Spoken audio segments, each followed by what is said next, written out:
Hello everyone, নিয়ে চলে আসলাম আজকে মিনি ব্লগ। আজকে তোমাদের সাথে শেয়ার করব ডায়েট লাড্ডু কীভাবে বানায়। তো নিয়ে নিয়েছি আমন্ড, কাজু, আখরোট আর পিনাট, আর তার সাথে নিয়ে নিয়েছি সব রকমের সিড, যেমন chia seed, sesame seed, sunflower seed, সব রকম সিড নিয়ে নিয়েছি।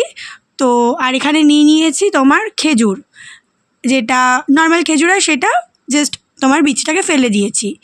আর এবার কিন্তু এই সব বাদামগুলোকে আমি একটুখানি ড্রাই রোস্ট করে নেবো, কারণ বাদামটাকে একটু বেশি ড্রাই রোস্ট করতে হয়, কিন্তু সিডগুলোকে একটু কম পরিমাণে।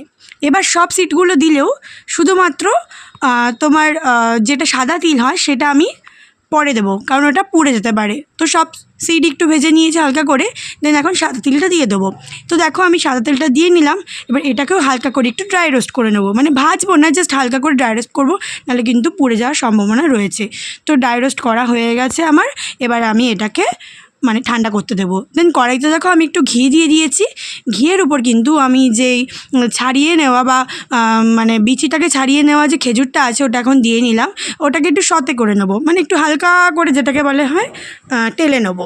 তো টেলে নিচ্ছি ওদিকে, আর ওদিকে কিন্তু আমার সব মানে সিড বলো বা বাদামগুলো সব ঠান্ডা করতে দিয়ে দিয়েছি। তো বাদামগুলো ঠান্ডা হয়ে গেছে। এবার আমি মিক্সিতে দেখো ওটাকে গুঁড়িয়ে নিচ্ছি। এই যে গুঁড়ানো হয়ে গেছে বা বাটা হয়ে গেছে। দেন আমি এখন খেজুরটাকেও দেখো বেটে নেবো।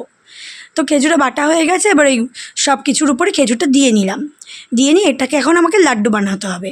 তো লাড্ডু বানানোর জন্য কিন্তু এর উপরে আমি একটু ঘি অ্যাপ্লাই করেছিলাম, যেটা আমি মানে ভিডিও করতে ভুলে গেছিলাম। তো আমি এখন লাড্ডু বানিয়ে নিচ্ছি। আর লাড্ডু বানানো কিন্তু কমপ্লিট। এটা হচ্ছে ডায়েট লাড্ডু। রিসেন্টলি আমি 10 দিন হচ্ছে ডায়েট শুরু করেছি। কেন শুরু করেছি সেটা বলছি। সামনে পুজো আসছে, আর ডায়েট করলে কি হয়, তুমি রোগা না হও কিন্তু আমার শরীরে একটা ফিটনেস থাকে, যেটা আমার মাস্ট দরকার।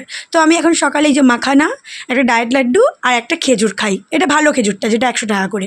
আর মাখানাটা আমি কীভাবে ভেজেছি জানো, নর্মাল একটুকুনি সতে করে নিয়েছি, দেন একটুকুনি ঘি দিয়ে তারপরে ভেজে নিয়েছি। আর বিকালবেলা আমি আমলের ছাঁচটা খাই। আর কী কী খাই কোনো একটা ভিডিওতে বলবো। চলো আজকের মতো টাটা, বাই।